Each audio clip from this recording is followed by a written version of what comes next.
We are back and we have a lot to cover on this spooky night.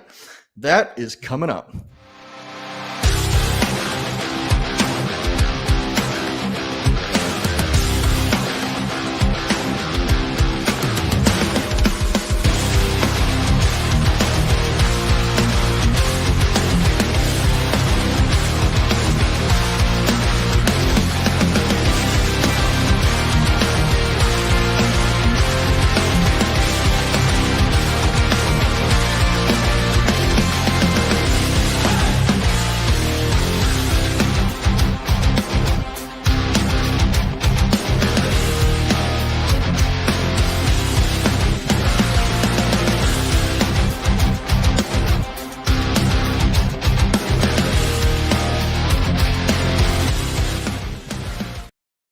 Hello, everybody, and welcome back to the Sabres Edge podcast, season 2.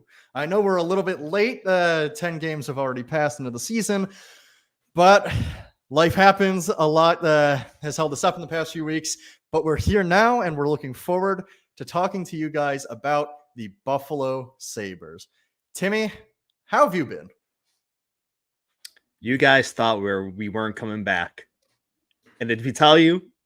Maybe after those first 2 games of the season, I was like, maybe we're not coming back. Maybe we just got to call this quits. But we're back. I'm doing fine. And like you said, it's kind of been, we both been kind of busy. So, school and work take priorities, but I'm happy to be back.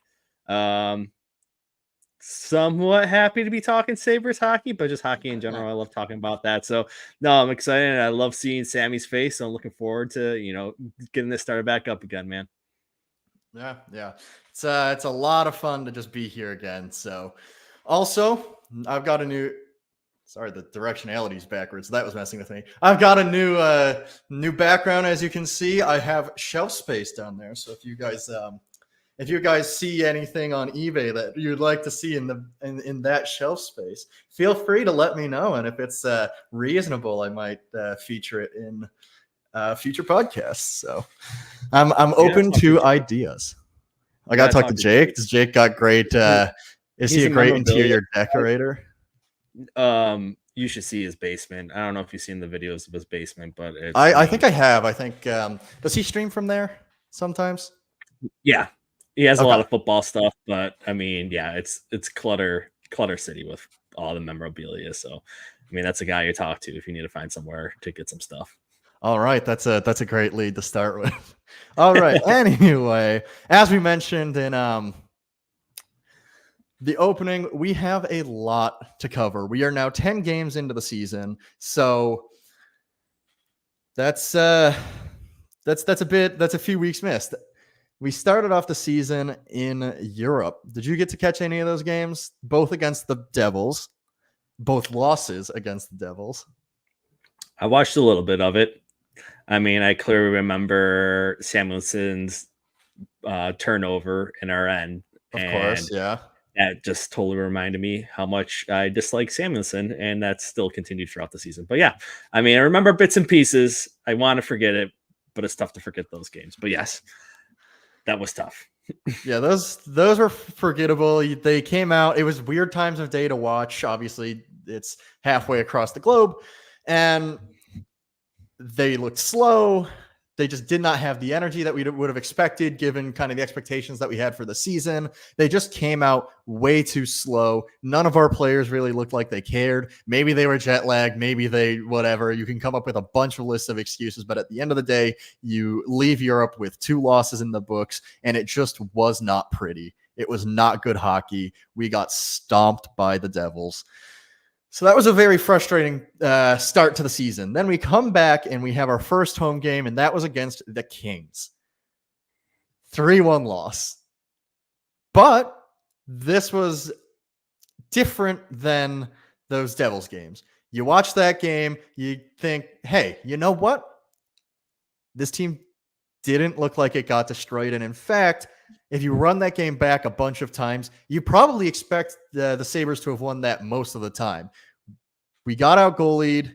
We were not finishing our chances, and it just resulted in us only getting 1 goal that game to the Kings 3. So probably a deceptive score compared to how well we actually played, but also at the same time, you're down 2 on the season.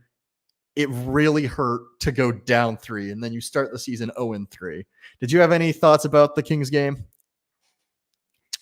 No, I agree with everything that you said. I mean, the Sabres got goaled in that game. They came out a lot livelier than they did when they came to New Jersey. Just to go back to those European games, I mean, the biggest thing for me going back to those New Jersey games too is we're going back into the Sabres will talk the talk, but they won't walk the walk, and they start off the season completely flat. Which I mean, we could roll. I'm sure we're going to be talking about a player once we get over these games that's very famous for talking the talk, but can't walk the walk at all, and he's walking himself out of his position right now. So, yeah, that was frustrating. But to have him come back, play a little bit livelier in front of a home team, you would hope they would do that. And like you said, I mean, they got goalied. The goaltending hasn't been the same as the end of last year. But it seems as though this is like a common trend for Sabres goaltender. They start off slow at the beginning of the season, and they kind of warm up towards the end. So, Yeah. is that a good thing? I don't know. Yeah, I don't know. I don't know if there's an actual statistical trend for that one, but yeah, it does feel like we do have slow starts, and the goalies are a part of that frequently. So, yeah. Well, that's my thoughts on that game. Before we move on to the next game, Tom wanted to point out that you have lovely decks in your background. So you're doing a great job with your backgrounds as well. So it's a Tom, good look. Appreciate you watching the show. You're probably the only viewer that we got right now. So I'm so happy that you joined us. You are A1 day one fan of this. And yeah, I stole this idea from Robin Big. Sammy, do you know what Robin Big is? I don't. Oh, it was an MTV reality show. I mean, it was like a scripted reality show. But yeah, Rob Dyrdek owns Alien Workshop all around his house. He had skateboard decks up on there. So, I mean, I thought this was a pretty cool setup to have in here. So, and oh, I'm sorry, Mike. Of course, Mike would be here too. Mike, love you. Glad to be back on here. Glad to have you on the channel too. Yeah, we've got a full 2 watchers. So this is already off to a great stream. You know, honestly, with it being Halloween, I was a little bit like, this will be kind of a morning after watch for a lot of people. But I'm glad to see that people are actually turning up and in chat. So that's awesome. Thank you guys for people are be hungover for being here to talk. Like, I'm gonna catch up on Sabre stuff. Like the one thing that'll make me feel better after a like heavy night out of drinking is listening to podcast about my favorite teams. Watching these 2 beautiful faces and beautiful voices talk about Sabres hockey. They've missed us. I'm sure they've missed us. So. All right. So anyway, moving on from the Kings, we had the Panthers, and we beat them 5-2. That was kind of an unexpected outcome. It was you're down 3-0 on the season. You're facing the former Stanley Cup champions. Like, oh boy, this can't go well. About to be down 4-0 on the season. And to everyone's surprise, we beat them 5-2. Not just a close game. We looked very dominant for the whole chunks of time during that game.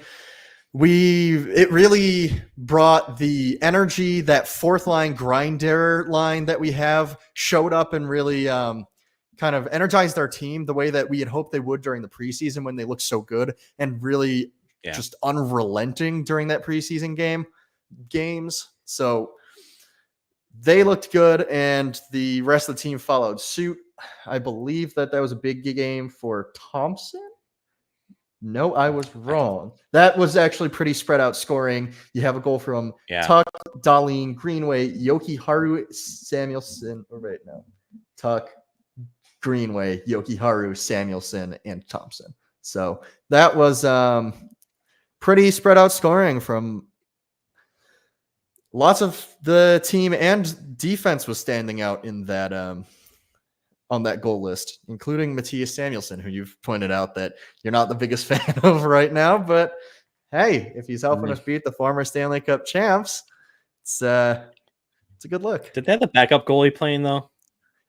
In fairness to them, they had the backup goalie, they had Tkachuk out, and they had Barkov out. Yeah, Barkov Yeah, was they out had for a little bit Barkov too. and Tkachuk out. So there is a bit of an asterisk to that. It's not the like all glorious win that maybe it should feel like beating the Stanley Cup champs early in the season when you need a win like that. But it's still a statement win that we needed. We needed to get in the win column. We needed to be playing with energy the way that we did that game. And we did it. So that's all that you can ask for from the team. Did you have any other thoughts about that one? No, I mean, yeah, like you said, it's a good morale win. At that point, people were just already jumping off ship of the Sabres, being like, this is going to be the same team over again. Like, it's time just to burn everything down, which I'm not going to lie, I was one of those people too. I know you're so dramatic about these things. There are a lot of fans that are very dramatic about this, and you are one of them. Well, in all fairness, what game was it we were going to actually stream We'll live get there. during? That's the Blue Jackets one that's coming up. We were gonna stream during that game, but we'll talk about that. But yeah, that good morale boost, but then they came back and spanked us back with the same score. Just the other way around. Yeah. But yeah, we'll keep on going. On to the Penguins game, and that was truly a goaltending showcase. We chased Tristan Jarry after like 8 shots, I want to say. We chased Tristan Jarry in 5 shots? Yeah, 5 shots. He took 5 shots, let in 3 goals for a 400 save percentage. Very impressive. And then the Sabres let their foot off the gas. We were up 3-0, I believe, at that point. And the Sabres and the Penguins come back to win it 6-5 in overtime because we got complicit, really. Like, we saw that we were winning and we are just like, all right, we can coast to the end of the night. We chased their goalie already, and it was kind of embarrassing to let that lead slide. So we watched that one sputter away into an overtime loss. Still a point. Woo!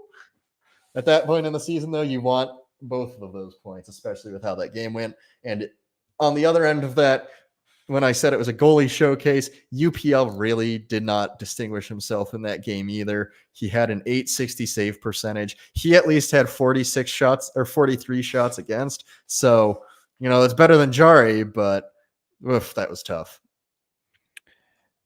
Yeah, it's embarrassing. How do you let that lead up?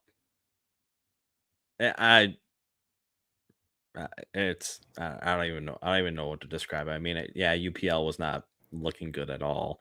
Yeah. I mean, like we talked about a little bit before, both goalies have not been really impressive at all. So, yeah, I mean, after that game, you're deflated once again. I mean, the Sabres beat the Stanley Cup champions and they come back and then they blow a massive lead. You're like, oh, this team's going to be is back. They're going to start scoring. Ruff's got them going, and then they come back and just blow it. So, yeah. And then merry ways after that game.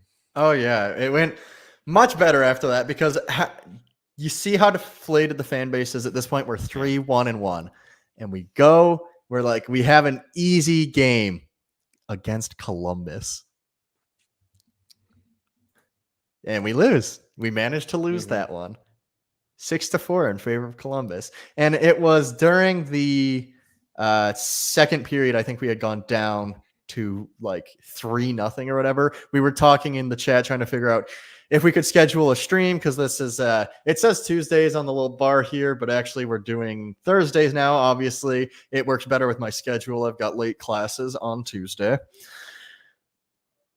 But this is a Thursday game, and we're like, yeah, we can broadcast through it. That stream obviously didn't come together, but partway through they end up down 3-0, and we're just like, it's okay. It probably wouldn't be a good stream right now anyway. We would only have negative things to say. So I am a little bit glad that we opted not to do that, and we're here now with at least a little better news.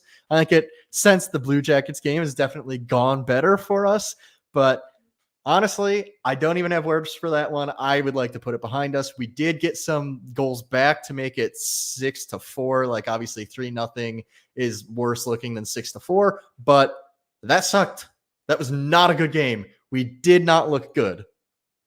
In fairness to the Blue Jackets, though, they are 5-3-1, currently sitting 5th in the Metro with 11 points. So they are just ahead of most people in the Atlantic right now anyway, points wise. So I don't know. Maybe there's something to what they've got going on this year, but it did not feel like we should have been outplayed by them. I don't feel like we lost because they were so much more talented and like a better team. It just felt like we were bad, and that's always frustrating. Yeah.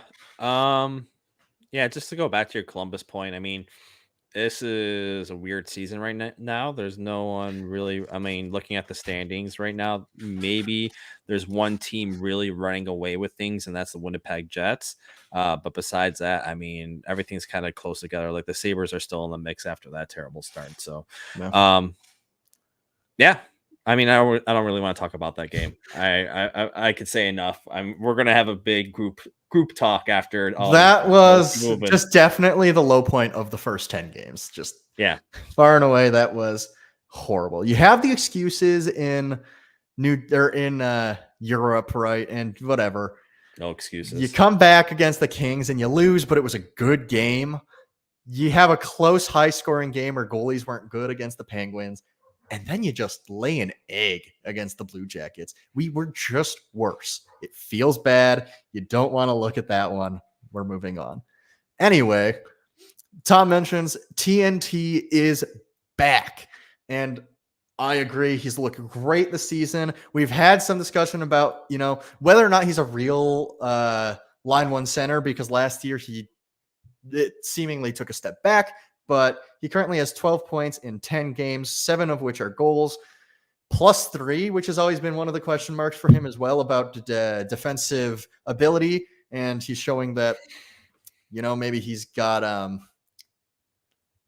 better at that, or maybe the system is better for him.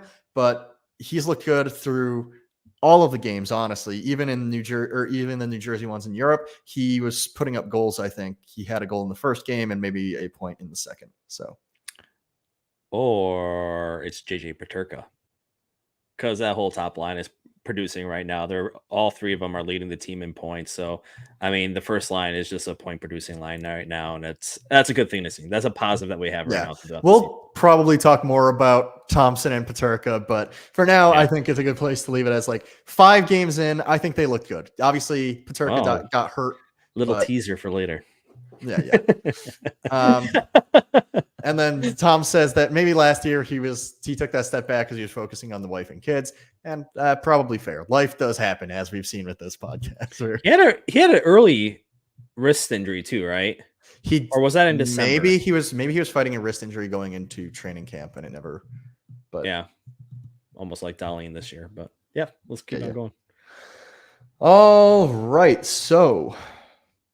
After the Blue Jackets, we have the Blackhawks. Absolutely a great opportunity to reset against a bad team. And unlike the Blue Jackets, the prediction that they were going to be bad is still holding true. They have 3 wins in 10 games. So that was a nice little one for us. We won 4-2. It wasn't like the most inspiring win, but I do feel like we solidly beat them. It wasn't the wrong result, in my opinion. Their goalie did not play well, so there is that. But that was kind of just the expected result. I don't really have much to say about that one. Unless you do, we can move on. No, let's keep on going. And then there was a lot of fanfare about the Stars game, because going into that game, the Stars were widely regarded as one of the better teams in the league. Yep. They were and still are looked at as a real Stanley Cup contender at this point. We are one of their 2 losses, obviously spoiling a little bit. We did end up beating them 4-2, and this was the most encouraging game. We looked great through 50 minutes. We were forechecking harder. We seemingly had more skill. We were getting saves from our goalie. It was the complete package from our team, which we really have not had much of through at this point, the first 8 games. So this was really encouraging. The ending, those last 10 minutes were a little scary. We let in 2 goals to slip the lead to 3-2, but we did end up scoring the empty net goal to finish them off. And all in all, started our first win streak of the season. Just a really encouraging game play-wise. Only good things to say about that game. Do you have a different opinion about that, or? I'm sick of the Stars. Honestly sick of that team. Shit or get off the pot. Like, 'cause seriously, you've just been this good team for so long, but you haven't been great. You always fell off in the playoffs. You don't make big moves. I'm sick of them. I'm sick of the fact they're in Dallas too. Just be a better hockey team. You're a good regular season hockey team. You're like, how can I put this? You're like the Chiefs back when Alex Smith was their quarterback. Oh yeah, you're good in the regular season. You got to the playoffs and you just completely blew up. So you know what, Stars? You're a fake hockey team. That's all I'm gonna say. Let's get moving. If we're making fun of fake hockey teams, I do have to point out here, because you mentioned that the Jets are currently leading the league in points and wins.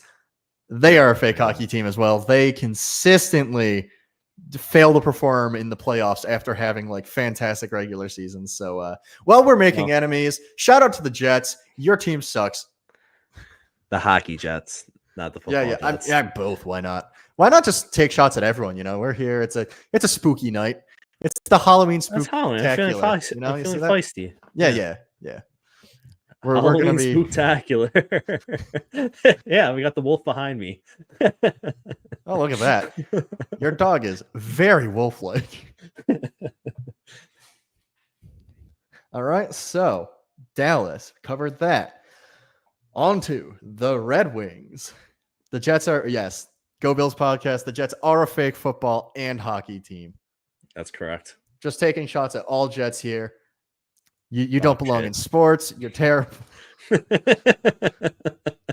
Sam said he's not going to swear, so I'll do the swearing for us here. Yeah. Thank you for that. Thank you. I'll get us banned. We're off to a great start. Just trying to offend everyone here. Yeah. Anyone who's just like a maybe neutral hockey observer who hears us is just like, man, this is maybe a little too homer. But I don't think we've ever claimed that our team is good either. So it's fair. It's fair. I think the time that we claimed that this team was good was at the beginning of last season, and that was it. Yeah, that was a lie. We lied to you guys. We are really sorry about that. We will do it again. Yes. At some point during the season, I'm sure we'll have Don't get our hopes up a little bit, and then you'll have me go on another tirade again. So we're gonna go on a win streak in this next few days, and then the next time we talk to you, we'll be like, guys, we're a real team. We're gonna do it, and then we'll immediately drop to 6 games in a row. Yeah, and we'll talk about that later. Anyway, on to the Red Wings, the second game of this homestand and the third game of a win streak. We take the Red Wings 5-3 at home. This was the Thompson game. He puts up 3 points, 2 goals, and an assist. We had a decent enough performance from Ukko-Pekka Luukkonen, 3 goals against, an .880 save percentage. It's not good, but it does the job. Alex Lyon actually lets in 4 goals, and we get an empty net. And Alex Lyon had a better save percentage on those four goals. So we were really peppering him, 38 shots for us. So good offensive showing from us. Maybe not a great defensive and goaltending showing from us, but whatever. You take the win, third win in a row. It put us back in the hunt where we are now, up at 9 points. 9 points. And after that, we were 4-4-1, perfect 500 record. So after that disastrous 3-0 start, we actually kind of crawled our way back to even. And well, we never surpassed even. We're right in the hunt with a bunch of other teams. The Senators have 10 points right now. The Maple Leafs have 11. Red Wings, Canadians, Bruins are all 4-5-1 with us right now. So, well, it wasn't the greatest of starts with a couple of wins. We're actually just in a playoff spot. For a moment after our win against Detroit, we were second in our division, which, I mean, that's obviously a little bit nitpicky, stop the count type vibes. We're looking at that and we're just like, woo, guys, we're in a spot. But, you know, November's coming and we're already falling out of it. It's whatever. We'll find our way back, I'm sure. But it's nice that at least for a moment it looked like we were gaining some momentum. And honestly, even after the last game, like I still feel like we have momentum on our side right now. Yeah. These are the games that they have to win. You're going to be, like you said, we're going to be competing with the Detroit Red Wings, Ottawa Senators. I mean, you're hoping the Columbus Blue Jackets aren't involved anymore. And then looking at the standings too, I mean, Washington Capitals are actually in the playoffs right now, which I don't think that's something that's going to last. They've looked really good too. They're 6-2. They're 3 points ahead of us, 2 games less played. Yeah, they lost Beck Malenstein though, so true. Beck the Czech ruined them. Also, Boston, little FBS there, full belly syndrome. You guys thought you're gonna come in hot, bring in Nikita Zadorov, not bringing in any more scoring. Almost didn't sign their goalie. It was really exciting. First of all, Jeremy Swayman, what are you thinking re-signing with the Boston Bruins? I would have told them to go, themselves and try to find another team. The fact that you went through the whole arbitration process last year and it went terribly for you because they just basically shit on you the whole entire time. And then you have your GM telling everyone that he's not worth the contract and blah, blah, blah, this and blah, blah, blah, that. I would have said, that's fine. You don't need me? Cool. I'll wait out the year and I'll take a contract somewhere else, or you're going to force a trade on me. I thought that was so dumb for him to go back to the Bruins. That's a bad relationship. It's not going to last. Guess what? You were dumb. And the Boston Bruins, good. I hope you tank because you didn't do anything this offseason. You just brought in another bruiser defenseman that does nothing. So, I mean, I wanted him to come on the Sabres, I'm not going to lie. But he's not going to do anything for your team. And you don't have goaltender. You don't have scoring. You don't have any scoring at all. So good luck. You're gonna be, like I said, you're gonna be like the Dallas Stars. You're gonna play pretty decently. You're gonna get to the playoffs, and guess what? The Toronto Maple Leafs are gonna knock you out. So see you later. Good luck, Boston. FBS, can't stand you. Screw all Boston teams. Yeah, and my parents appreciate you bleeping the go yourself, so that's nice. And Tom out here donating $5. Thank you so much for supporting the show. He misses Principal Skinner. Honestly, me too. And you know what I also miss? I know what you're getting at right now. I know what you're getting at. And guess who was right? Guess who was right? Yeah, no, you're not right. The individual goal songs were great. No, they were I'm great. so glad. And I don't even know Skinner what the goal brought song is so much personality to the team. I liked Skinner a lot. And he's bringing a lot of personality to the Oilers right now. The goal songs, because he always picked bangers. So he's a me guy. And guess what? 2 goals, 2 assists, 4 points, -2 over in the Oilers. And the Oilers only have 2 wins this season. So the Oilers have 4 wins. They have 4. Whatever. They still suck. They're 4-5-1. You know who else is 4-5-1? Sabres. We suck. Yeah, and everyone in the East. So, whatever. But yeah, Principal Skinner, love him, miss him. I hope he does well, but realistically, he's probably not. We got JJ Peterka. I don't need him. I'm not saying as a player on the team we need him anymore. It's just probably There's another player. There's another player we need though, and we'll talk about that. Yeah. Did you get this? Never mind. We'll get to this. Yeah, I'm so glad that the individual goal songs are gone. I mean, at least we know what the goal song is, because I mean, if it was Jack Quinn, Dylan Cousins, we would never hear their goal songs. Sure, but we would have heard Samuelson's. Honestly, that would have been really funny. I don't know why you don't like the goal songs. Obviously, hater of fun. Because we're a team. Right. We're a team. We can't be individuals. It's a team sport, right, Mike? If Mike's still watching, it's a team sport, right, Mike? That's all I'm gonna say. Definitely not spoilers for something we're going to talk about later, but thank you for contributing. Let us get to the last of the 10 games. We're almost 30 minutes in now. It has taken a while to get through just the games, not even the full set of topics.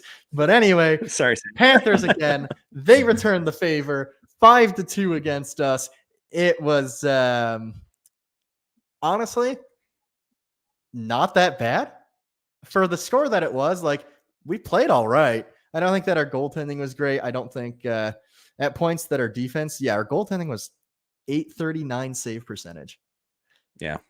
I think our goaltending for this year is really just abysmal, but we'll touch on that too.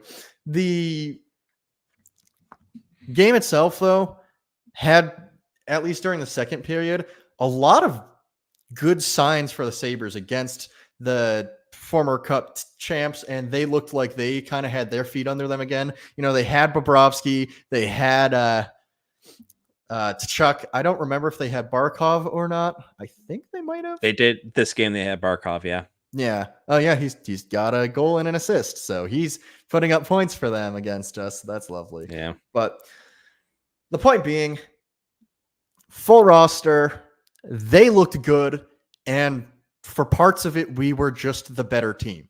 So there's a little bit of encouraging energy there. Even with the loss, that's not one where, you know, against the Blue Jackets, where you're just like, God, that sucked. Even though this is a worse score, 5-2, we lost by 3 goals. Like, I am not super saddened about it. I kind of see what we had going for parts of that game. And if we could make those good parts more frequent, we really would be a menace, I think. So, yeah, for sure. Like you said, I think it's just the goaltending didn't show up for this game. And, you know, I mean, yeah, you're playing against the Panthers, and just looking at just the overall stats right now in the NHL, I mean, Sam Reichart's tied 7th in points with 16, and he's tied with another former Sabre, Jack Eichel. And then Sam Bennett has 8 goals this season. And then you have Sam Reinhart with 7. So they got, I mean, they didn't really lose. I mean, they lost some guys, but they didn't really lose anything too big of a deal. They like, lost they're going to be Montour, and he was an important piece for them. Yeah, that's like the only guy who I can think of right now. Yeah, he's probably the biggest piece that they lost. And honestly, beyond that, I'm not sure how much of their depth they did either. Yeah. So they're going to be another good team. They're going to be competing again this year. So, yeah. I mean, you got the first win against them. You got the second one, they came back and slapped it right back. So, I mean, but hey, if you're going 1-1 against the Cup champs, that's okay. I'm fine with that. Yeah. Especially if you're looking good in the second game for parts of it. We did have slumps during that game, but it's whatever.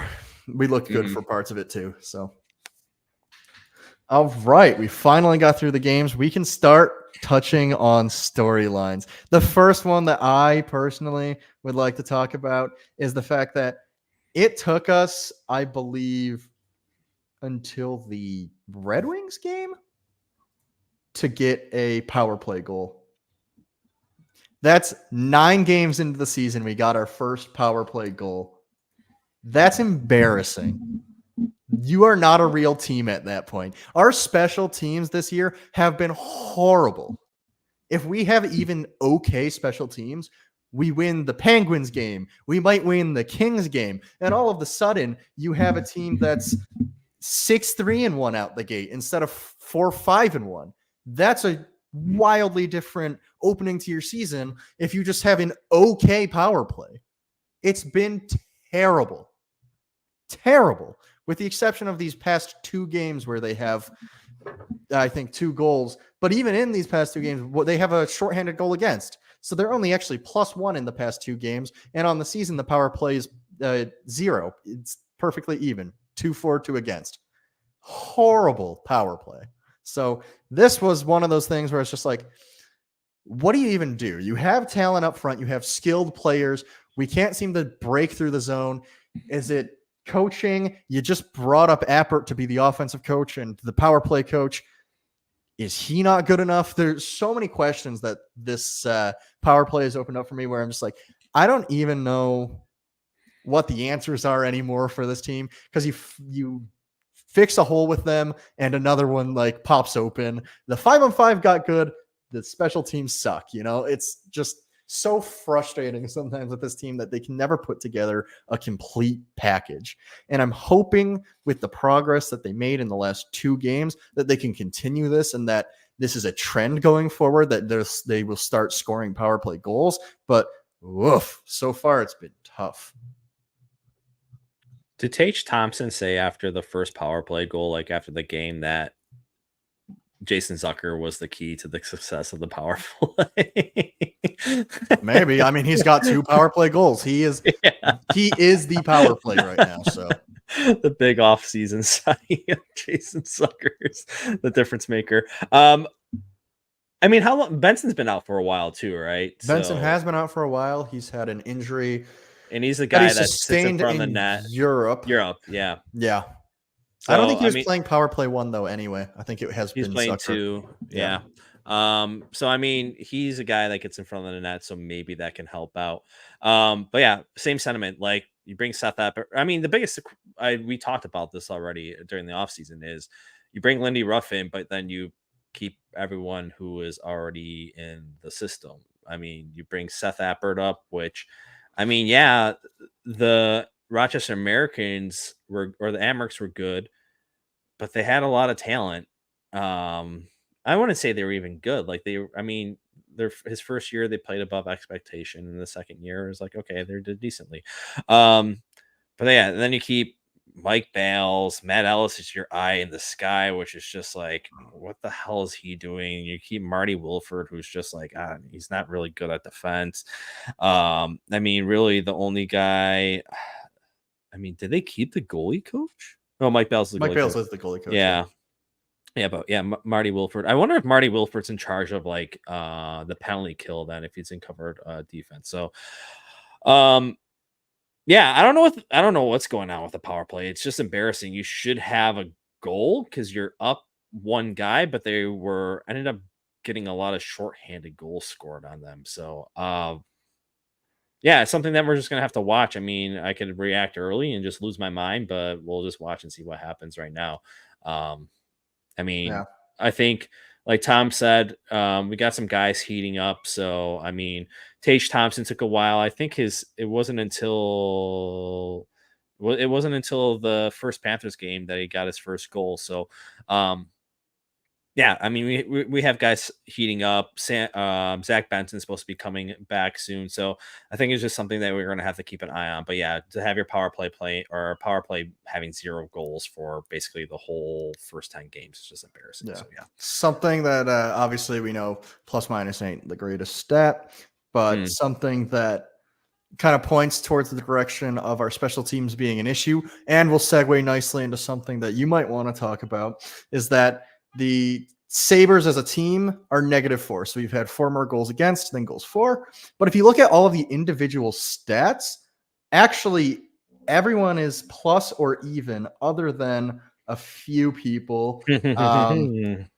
Lafferty and Kubel are -1, right? And understandable. When you take plus minus, you are doing only even strength. But Yeah, you have a bunch of plus, like heavy pluses. Tage Thompson is +3. Alex Tuck is +3. JJ Paterka +5. Zucker's +1. Dahlin's +2. McLeod's +3. Greenway's +2. Henry Yoku-Haryu's +5. The only people who are greater than -1 are Peyton Krebs, which he's had tough assignments. Yep. Dylan Cousins at -2. Jack Quinn at -4. And Zach Benson at -4. So Zach Benson hasn't had a chance to get that up since. And when he did have his, when he was playing, and he was playing injured for most of the time, he was on a line with, would you figure, Jack Quinn and Dylan Cousins. So you could argue that there's been something horribly wrong with that line, and specifically, probably you want to talk about Jack Quinn and Dylan Cousins in particular. Yeah, let's start off with Dylan Cousins. There has to be buyer's remorse for this guy right now, just because he hasn't been a good hockey player for over a season at this point. Now, the first year with Donnie Meatballs, playing great, but wasn't playing within a system. Now he has to play within a system, and he just doesn't look good. He does, like I commented last year, he looks like a baby giraffe out there. He doesn't know what he's doing with the puck. He just looks lost. He actually kills drives too when he's on the ice as well. So I don't know what's up with this guy. Now they're taking him. We found out today that they're taking him out of center position, and he's going to be start playing wing on the still on the second line. Which I mean, I don't know, but they did take Jack Quinn off the second line. So the line right now that's going to be on the second line that Dylan Cousins is going to be with. So it's going to be Ryan McLeod centering, which positive. Jordan Greenway steadier, and then you have Dylan Cousins who's going to be on the wing. So maybe that can help. They're doing that just because when he plays internationally, he plays on the wing. He doesn't play center. And a lot of people think that center is a little bit too much for him to understand, or it's too much information for him. And he doesn't know what to do with the puck, which is concerning because he got paid to be a second line center on the Sabres, not in the NHL.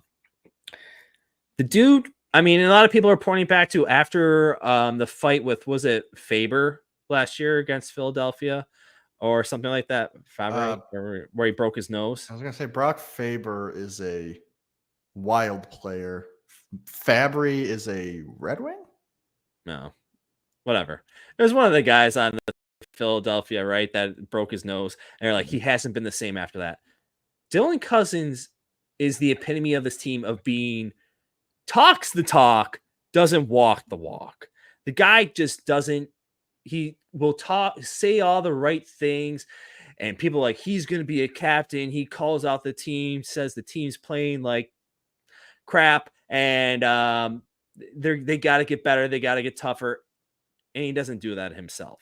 And it doesn't look like he's done anything in the offseason to get any better either. Some guys kind of put in the effort to get better. He doesn't look like he did that. And the fact that he looks lost, and it's just like, I don't know. This guy's kind of a clown. He's a clown out there. And let's see if this change the wing does that. So, that's very disappointing. And then it comes to Jack Quinn, and Jack Quinn is kind of coming back down to his first year in Rochester style of hockey, where, I mean, defense looks terrible, offense not producing. I think his only goal was like an empty net goal at the end of the game for one of those Stars one. Yeah. I don't know what's going on with him, because last year when he was he's a point per game guy when he was healthy and was playing, and now he's not doing anything. So, and I don't think last year he wasn't playing with JJ Peterka. It was this line. It was him, Benson, and Cousins. So, he just looks bad. He's another guy. It's just, dude, you're coming into a contract year. You and Peterka. One of you is really going to get paid. The other one's kind of going to get like the whatever arbitration deal that's going to come on. So, he's upsetting. I mean, he doesn't look good. He doesn't look like he belongs to be playing. And a lot of people are calling for him to be sitting up in the box, which is understandable, especially with Zach Benson coming back. And then you have a guy like Yuri Kulik who's getting sat all the time too. And I agree with that. You have Yuri Kulik up here. If you have a guy like Jack Quinn who isn't producing, might as well put Kulik out there, get him NHL experience, and see what he's really like. Because I think he has 1 goal, 2 goals. He's got a goal. Yeah, he's got a goal. So, but importantly, he's +0 rather than -4. Yeah, he's not a net negative on the team. So, I mean, Ruff needs to start sending a message. Quinn did get benched 1 game, right? He did get benched, yes. Yeah. I mean, guys, get your crap together. Now, with the changes today with, McLeod, Cousins, and Greenway, I'll throw this back at you, Sam. Do you think this is going to make a difference at all for at least Cousins? Okay, so for Cousins, my big thing, and I've said it for almost the entire time he's been in the NHL, that he plays like a winger.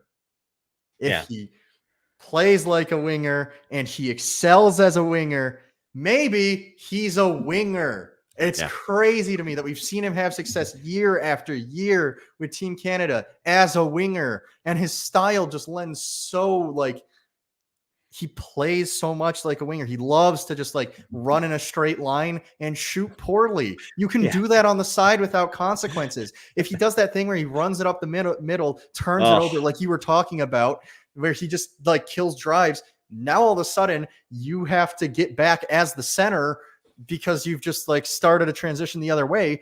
It's been disastrous for us. He's been one of the leading causes of like transitions going against us and giveaways. Just get him out of the center. He has to think about it less when he's on the side. He gets to just kind of skate up and down, which is his thing. He's the workhorse from Whitehorse. He's not a cerebral player. He just puts his head down and he goes. That's his MO. And he can do that on the wing and excel. So like, I am just happy to see that we're at least trying. So that's yeah, I'm looking at that comment too. That's wild. But I'm happy to see that we're trying him on the wing. It's sorry. May as well just put this up here. Leafs playing like they've got horsecocks tonight. I don't even know that the Leafs are winning 3-0. Yeah, they're playing great. They're playing confident out there. I am not. That's what you do when you we got haven't been watching the game, but yeah, that's best part of his name is point guard. He's talking hockey, so I love it, dude. I love point guard talking hockey about how the Leafs are horsecocks right now when the Leafs are up 3-0. Everything about this is just art. Thank you. I appreciate you watching. I'm snipping this. I'm printing it. It's going on the wall. But yeah, thank you. I think this is your first comment too, so thanks for stopping in and saying hi. Yeah, for sure, man. But yeah, another thing with Dylan moving to the wing is that now all of a sudden we have a need for a 2C.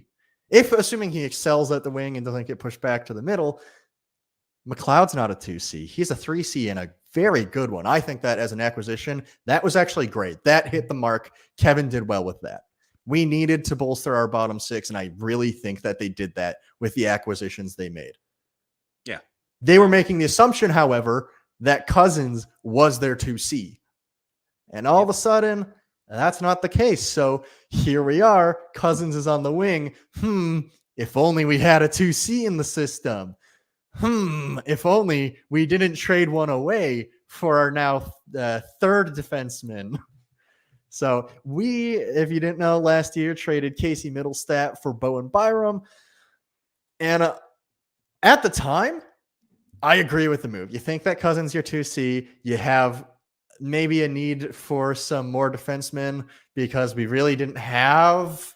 Owen Power was a little shaky back there. Rasmus Dahlin was looking good, but really didn't have a great partner. Samuelson, obviously, we know how you feel about him. And everyone below that, realistically, isn't a top pair defenseman. Yoki Haru has been serviceable, but mostly because he's been carried by Dahlin. And yeah, it's not a great defensive picture at the time. You bring in Bowen Byram. He's got upside, maybe a little shakiness to his game, but if you can get the upside out of it, and then all of a sudden, you're betting a lot on upside. And Bowen Byram has been fine this year, and Dylan Cousins has not. So you vacate the 2C area, and all of a sudden, you don't have a 2C. So that's kind of the downside with Dylan Cousins right now. Not that I don't think he can recover from this right now, but there is no one to stopgap for him right now. McLeod, I do not think, is a 2C. Definitely not. I mean, he's having it looks like he's trending towards his best career year. I mean, 12 goals was the max that he had before 12 goals and 30 points, I believe. So yeah, so he's already a third of the way there with 4 goals. So yeah, but they signed him to be the 3C, and no, it's tough because now you look at Casey Middlestat. I mean, he has 13 points for the Avalanche, 6 goals, 7 assists. He's playing as their 2C, and he's playing on one of the better teams in the NHL as a 2C. So, I mean, that guy was your utility guy last year. He was bouncing from the third, second, and first line, and the Avalanche like, you're a 2C. You're playing on this team as a 2C, and he's thriving. I mean, minus 6 points. Like you said, plus minus is not the biggest thing all the time, but still, I mean, that's something you expect out of Casey Middlestat too. I mean, defense wasn't great, even though he was playing good defense for the Sabres last year. He had an all-around game. But yeah, there's a little bit of buyer's remorse because even when the trade happened, like I think when we got to the point last year where it got to the trade deadline, I think we kind of both agreed like, hey, you're not using Casey Middlestat right. If you're not going to use him right and you don't have a spot for him, you're going to have to make the trade. Now, when I first saw that the trade was for Bowen Byram, another top, I guess was considered a top pairing defenseman. I was a little bit confused because you just paid 2 guys earlier in the offseason, like to very good big contracts, and you're adding a third guy whose contract is going to be coming up pretty soon within the next couple of years. So you're going to have to make a decision if you're going to pay him or not too. And you're going to have 3 big contracts. Plus you got locked in with Samuelson for a while. So you're paying a lot for defense, and your defense really, I mean, has been pedestrian. I mean, especially this season. I mean, Owen Power's producing on points, but his defense isn't great. Rasmus Dahlin's playing injured, and he's still trying to get back healthy. Yoki Haru, I mean, you get what you expect out of Yoki Haru. He's not going to wow you. He's not going to amaze you, but he's going to play solid defense. And like you said, Dahlin is going to be backing him up. And then, Connor Clifton is definitely like he's a bottom pairing guy, and he's having a solid year. Yeah, I think he serves that role. Like, yeah, I actually don't have any issues with him on the bottom role right now. No, exactly. So, just going back to Bowen Byram, like it's not anything against him. He's playing solid. But yeah, that trade was a little bit confusing for me even back then. But hey, I mean, he produced when he first got on the team, and then he's not wowing you, but he's playing solid. Like he's not making up massive mistakes. I know he made a mistake last game, but that's pretty much it. So, but yeah, it hurts seeing Middlestat because now you kind of look, what are your options for 2C? Like you have future guys in Oslin and Constant Hellenius, but they're not going to be coming up anytime soon. So when Ryan McLeod is playing second line minutes, is he going to last? No, he's probably not going to produce at the rate he's at as well. And it is even Jordan Greenway. Is he a second line guy too? I think that they're elite 3 people, elite third line players. But yeah, as far as second line goes, I really do not have too much confidence in them, which is kind of a tough position to be in going forward because you don't have too many options. Are you going to put Krebs there? Is it Kulik? I think in the near future, Kulik could be the answer. He played mostly center in the AHL and was good with the responsibility, but it's a different ball game in the NHL, and he's not ready for a 2C role. Maybe you reduce the role of that line entirely just to be kind of on par, or like kind of give the playing time evenly to the third, fourth, and second lines. Yeah.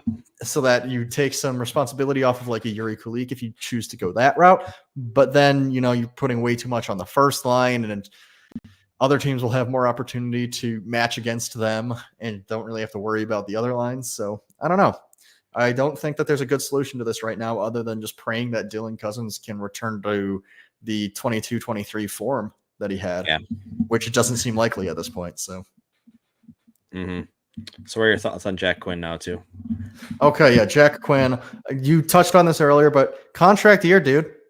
You have going into this year, it really felt like he had the opportunity to kind of blank check for this. He was injured the previous 2 years, but showed flashes of brilliance when he was on the team. For a while, that 2 years ago, that Cousins, Peterka, Quinn line was our most fun and honestly best line. Well, we were just an offensive powerhouse.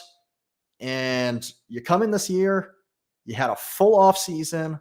You are slow. You are looking slow. You're getting benched. You're not playing great defense. You're maybe playing a little more timid, which, you had a career altering injury potentially. Like, it's fair to be more timid, but at that point, you can't play in the NHL if you're not going to like really assert yourself the way that you need to in the NHL. But it's really frustrating to watch because he's a player that you know that the ceiling is just so high for him. He could be so good in this league. And you've seen it. You've seen it for extended periods of time. You see the vision, you see the shot.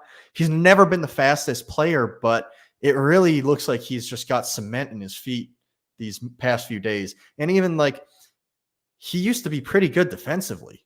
His underlying metrics, he had a really good stick active for takeaways, and then he would transition really well. It's just not there.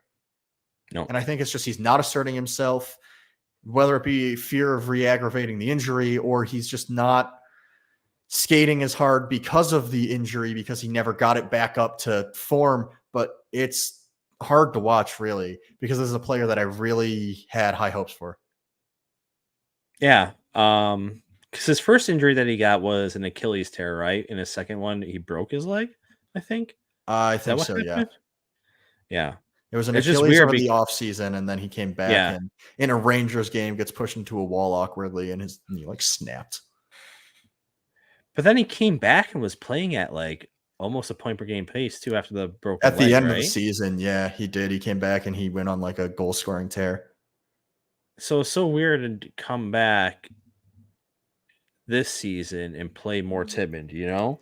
Yeah, And I don't have the answers That's the way for he's been you. playing. Like maybe he re-aggravated it over the summer, not enough to keep him out, but enough where he's wary about it. Like that's possible. You just never know what these guys might be working through, what they might be playing with.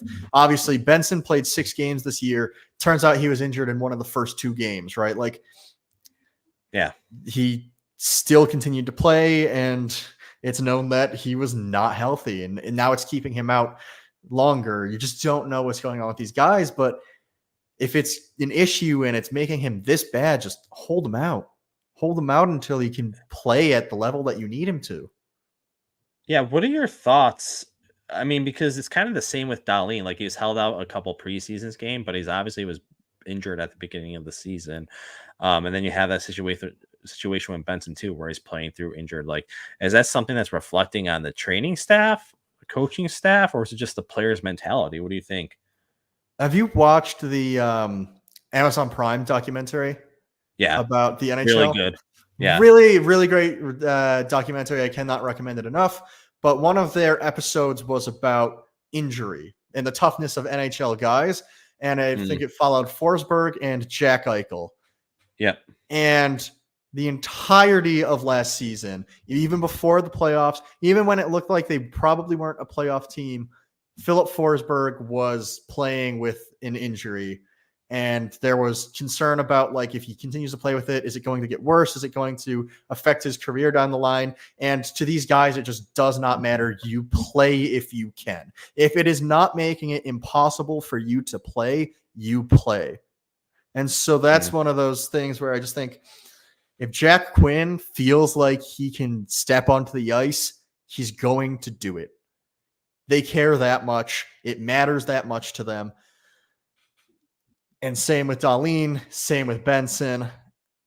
It's just what I think a lot of guys in the NHL are going through. Same with Thompson last year. Yeah. And I don't know we don't, obviously at this point we're speculating with Jack Quinn. Nothing has actually come out about anything going on with him, but that would be kind of what I would guess. And I would sit him for both just tactical reasons. Like, he's not your 12th best forward right now, and he is possibly fighting through something. So just sitting him would be ideal for everyone, I think. And he's not a type of player, even if he is healthy, to put on the third line. Like, that's not going to get him any better. I understand it's a motivation technique. You're just better off throwing him up into the grandstands and be like, watch, study the game, and we're going to put Kulik in, who's a rookie, because we think he gives a better chance. And honestly, Kulik has played pretty well, I think. I think his first couple of games were a bit rocky, but after that, he looked good, I think. For sure. No, I agree. So hopefully we get to see a little bit more of him. I mean, you brought him up here. He's on your team. Got to play him more. So that's it. Yeah. And then, so we talked about Cousin moving the wing, kind of the disappointments. There's been some really good bright spots, I think, on this team as well. Some players that I just like to highlight because maybe they've exceeded expectations or they're new to the team and it's just that they were a good idea. I think that the whole fourth line should get mentioned here. It's Malenstein, it's Obe-Kubel, and it's Lafferty. Obe-Kubel spent some time injured, and Peyton Krebs got to step into his role, and honestly, he excelled and has stayed in the lineup even as Obe-Kubel came back. So he spent his time earning it, and he did, I think. But the point is that fourth line, the energy that they bring, the hard hitting is exactly what we've wanted from a fourth line all of this time. So much better than watching Kyle Okposo walk out there, be the slowest guy on the ice, and not produce any points. It is way better than Kyle Okposo era fourth line, just by the eye test. And you can see that it's kind of freeing up space for guys like Thompson on the top line. He got a goal this year that was directly off the result of the efforts of the fourth line, where they wore down the opponent in the offensive zone, got the switch mid possession. First line comes on. Thompson gets a goal against tired defenders. That's exactly what you want out of your fourth line. And they're just harder to play against, wear you down. I think it's been great for the team. So that's a group I'd like to highlight. Are there people that you have found stood out to you so far during the season? Yeah, I mean, Peyton Krebs, like you just mentioned, he's essentially like benched at the beginning. He wasn't in the starting lineup at all for the Sabres. And then with Obe-Kubel getting injured, he found his way onto the fourth line, played pretty well. Got himself into a little bit of a tussle. So, trying to show his worth on the team. And now he's moved up to the third line center. I mean, he's going to be next. He's between Jack Quinn and is it Zucker too? Him and Zucker. So, on the third line. Yeah. So, I mean, he moved himself up. So he earned that spot. I don't know if he's gonna make Jack Quinn better and Jason Zucker. I mean, Jason Zucker is a serviceable player that he's gonna be playing next to. I mean, it's probably the most talent that he's centered in a long time for the Sabres. So I mean, there could be positive out of that. So yeah, no, and you go into the offseason with Payne Krebs because he didn't get his contract signed until literally the last minute right before the beginning of the season. So good on him. He still has that positive attitude. He keeps on going, and he still hold out hope that, the guy was a first round pick and he still has the ability. He has the skills. Even when he first came onto the Sabres, he showed that he could play in the NHL and play at a high level. It's just kind of weird that of all the players, he's kind of taken a step, or I don't know if it's even his fault, but kind of like taking a step back. So no, it's good to see him working in there, working it at the third line center and being in the starting lineup. So yeah, I'll throw one out to him. He's, definitely, like you said, it's nice to have him still on the team, being part of that third line, bottom six forwards that, is kind of setting the tone for the Sabres overall down there. And you can trust them more to play against the first lines of other teams. So yeah. And then just beyond getting new people that are maybe a little more defensively sound and helpful in our own zone, we have new coaches. Or a new coach. We talked about kind of that he got the old coaching staff, but there are definitely more defensive teachings being brought to the table. You see a lot more physicality in front of the net, clearing the net, making sure they're not getting the second chances. And I think it's really been effective at 5-on-5. And we can see that it's just harder to get those second chances, those rebounds against our goalies right now. So I think that's been really good for us. I think that coaching change has looked good. I know that the goals against number haven't been great, but I do think eye test wise that we're playing with more physicality and it's paying off for us defensively. Yeah. Obviously, there's maybe room to disagree because of that number. Do you think that the defense has gotten better, or do you have an opposing opinion? I mean, overall team defense has definitely gotten better. If you want to talk about defensemen, I mean, I guess they're kind of at par from they were last year. I mean, I'm not going to go over the same gripes of Owen Power, use your body more, you're a big dude, whatever. I mean, beat that horse enough last season. I mean, you kind of hope that Ruff would get that into him and be like, dude, you're 6'6". You should be bodying people. I know that's not your style, but still, you're going to have to develop that style. All guys, you don't have to be, smashing people. You just got to be more aggressive. I mean, you're doing good offensively, but you need to more assert yourself, especially in front of the net. So that's with him. Matthias Samuelsson. I said enough about him. The guy just, it feels like his brain just shuts off during games, and he just makes the dumbest mistakes in the world. And it's just like, dude, you're just a jarhead. It doesn't make any sense. Like, and the fact that that's another player. I mean, personally, for me, another buyer's remorse thing with you sign this guy for a 7-year contract. What's with 7-year contracts in this team? But I anyways, think that the idea was just to get a core together for a while that we thought would be the core, and obviously some of those are panning out more than others. But I agree a little more with Samuelsson, the buyer's remorse. Obviously, Cousins has a higher price tag, but Samuelsson feels less like he'll figure it out. He's really coming into form as the next Ristolainen, where he's just making these horrible mistakes that get you hemmed in the zone. He doesn't seem to be able to make a breakout pass or just clear the zone when he needs to. It just always ends up on an opponent's stick. I saw one during the power play. He had 3 seconds to make a play, like no one really in his vicinity, and all he had, or a penalty kill, sorry. And all he had to do was just lob it down the zone. He shoots it literally just right to the guy at the point. No pressure, no nothing. Why would you do that? It was just so absurd. I think we got scored on that power play. I'm just like, you had the opportunity to clear, get a change, and you just threw. I don't know why you would just put it right to the defender, but whatever. At the end of the day, it seems like he's the guy we're stuck with. And in the sheltered minutes, he's fine. He's not the partner to Rasmus Dahlin, a first line or first pair guy that maybe we had hoped for when we signed him for so long. But again, sheltered minutes, he's serviceable. He will make me really frustrated throughout the year, but I do think that we're doing a better job sheltering our defensemen in general, just with the better team defensive play. So yeah, especially in that bottom six helps out a lot. So yeah, no, I agree. And while we're talking about the defensive play, we can move one step back. We started with the forwards defense. One step back is we've agreed that the team defensive play is probably better. The goaltending has not been.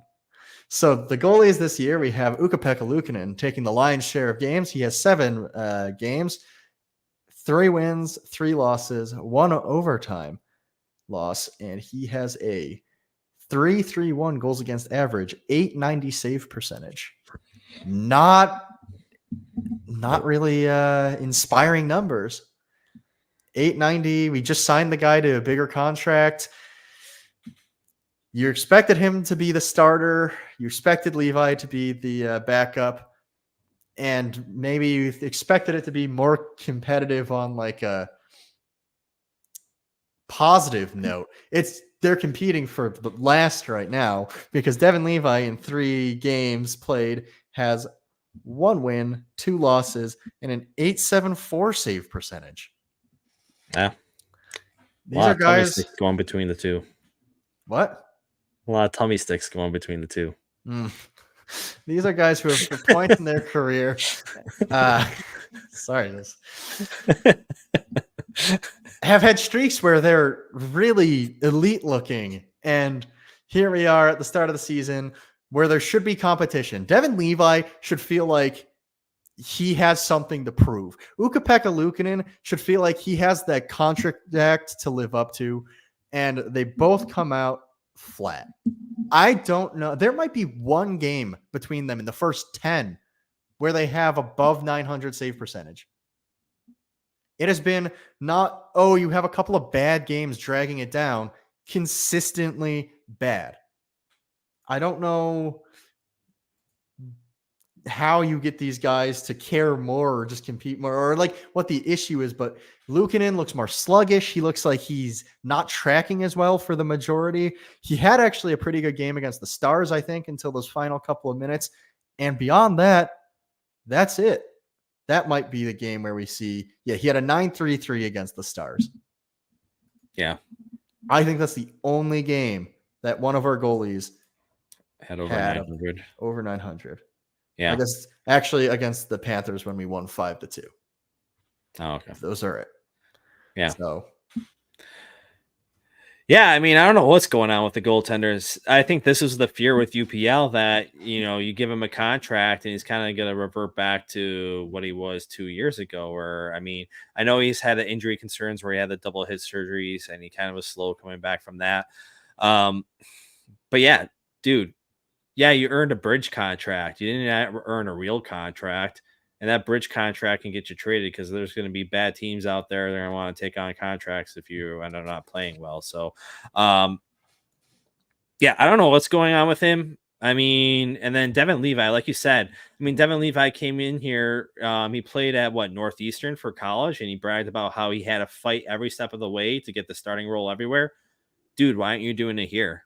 What's going on? I mean, you're supposed to be the next top goalie prospect, and you're getting your chances and you're blowing it. So, you guys are in the NHL, but you haven't earned your spot in the NHL yet just because you got a new contract. And, Levi, I mean, you were considered the savior last year, which, I mean, I think we both agree was kind of weird going through that during the off season.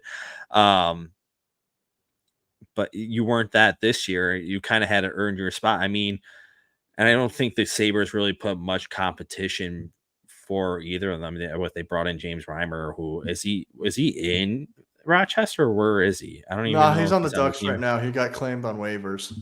Okay. So, I mean, they didn't bring in competition to keep these two going. I mean, that's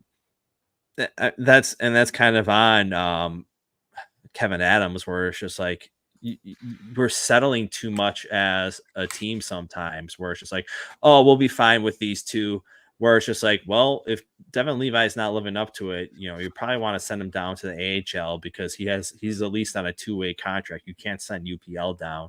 And you want to at least have a veteran guy that, I mean, I don't think you're going to get a veteran guy right now that's going to be outstanding, but, threaten a little bit to be like, hey, like, we're bringing this guy in and he's going to be playing some starting. He's going to be taking from starts from you. So that's something that might need to happen for this team to get those two going, because, I mean, that was kind of happened last year with, UPL had to play a lot better because Devin Levi was considered the guy and UPL had to fight for that back.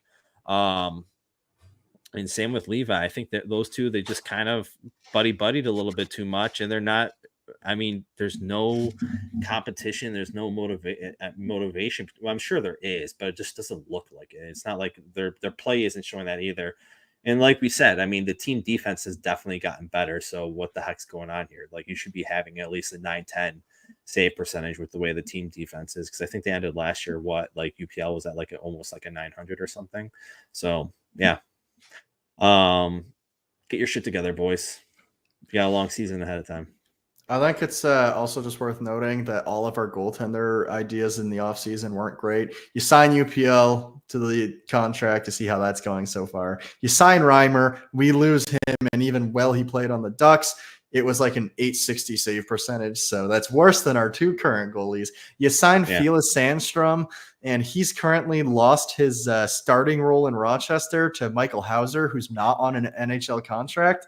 So everything is just going swimmingly with our goaltender off season. So that's just lovely.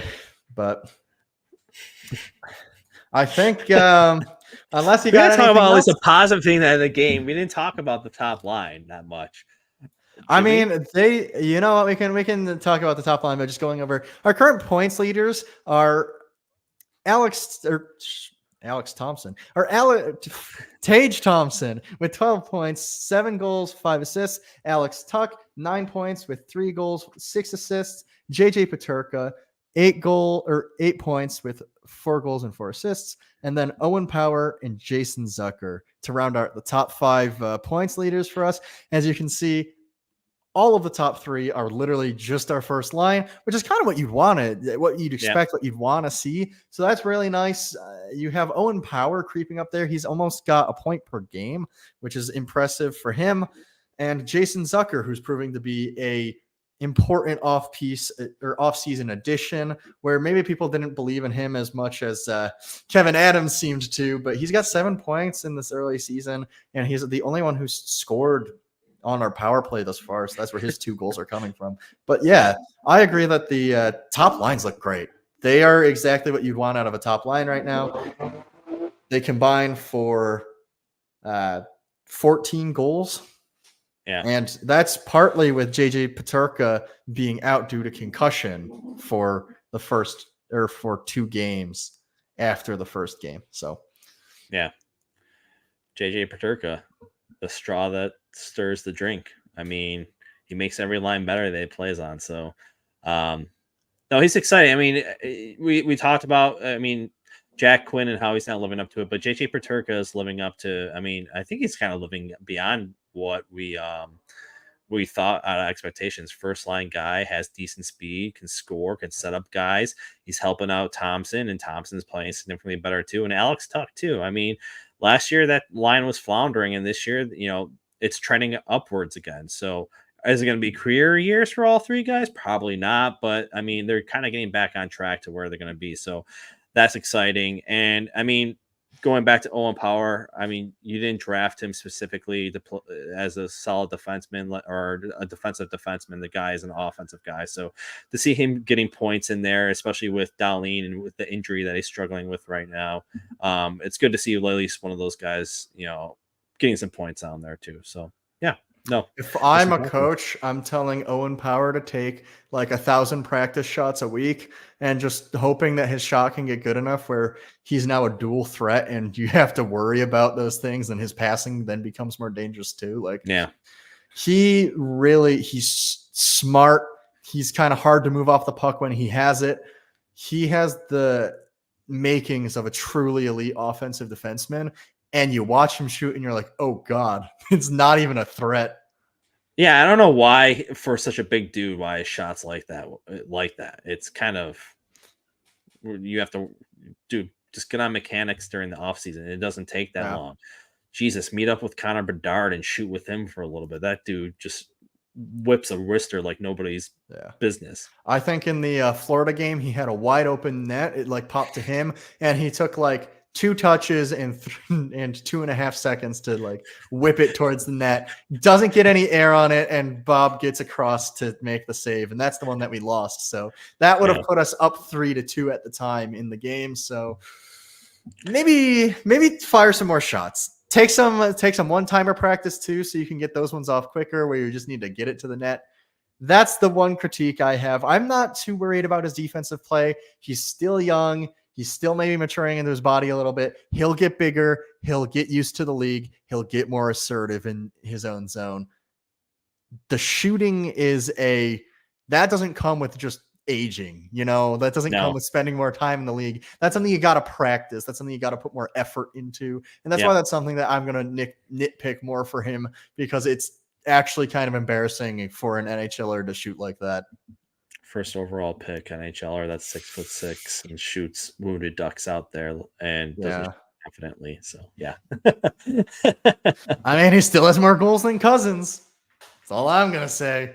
Overall, how is his draft class doing? At least the first 3 picks. I think it was Matty Beniers, right?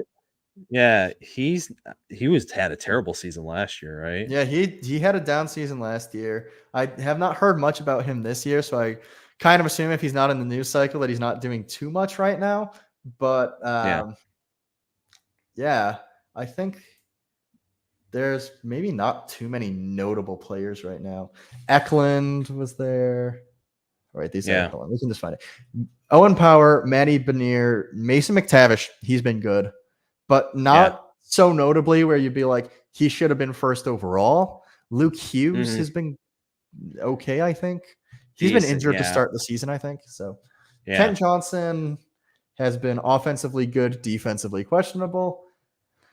They have Edvinson, William Eklund, Brant Clark, Dylan Gunther, Tyler Busher. Yeah. So it's I would say that you probably still look at that and you're like, Owen Power's a fine pick.